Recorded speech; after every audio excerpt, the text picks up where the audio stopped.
गौकुशी पर पाबंदी आयद हो चुकी है। रियासत के गवर्नर वाजूभाई वाला ने इंसदादे गौकुशी बिल 2020 ऑर्डिनेंस को मंजूरी दे दी है। बेंगलुरु में मुस्लिम दानिशवरों ने कहा कि ऑर्डिनेंस एक आर्जी कानून है। मजीद बातचीत करेंगे, रुख करेंगे बेंगलुरु का। रऊफ अहमद हल्लूर हमारे साथ हमारे नुमाइंदे जुड़े हुए हैं। रऊफ, गौकुशी करने वालों की अब खैर नहीं, मुख्तलिफ शोबे से जुड़े हुए लोगों का रद्द-ए-अमल भी सामने आ रहा है और रद्द-ए-अमल मिला जुला है।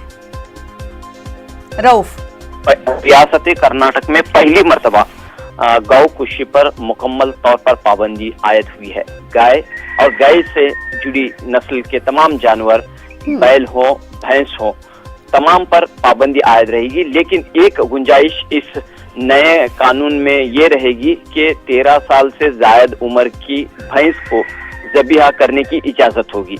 बस इस एक गुंजाइश को छोड़कर मुकम्मल तौर पर पाबंदी आयद कर दी गई है। ये पहली मर्तबा है। इससे पहले भी रियासती हुकूमत ने, इससे पहले भी जो है साबिका बीजेपी हुकूमत के दौरान इस तरह की कोशिशें हुई थी, लेकिन ये कोशिश नाकाम हुई थी। लेकिन पहली मर्तबा बीजेपी हुकूमत को एक तरह से एक बड़ी कामयाबी मिली है। गवर्नर वाजूभाई वाला ने हुकूमत के ऑर्डिनेंस को मंजूरी दे दी है और इस मंजूरी के साथ ही रियासत कर्नाटक में गौकुशी पर पाबंदी आयद हो गई है। बिल्कुल, और बेहद शुक्रिया अदा करना चाहेंगे हमारे साथ जुड़ने के लिए, तफसीलात देने के लिए रऊफ।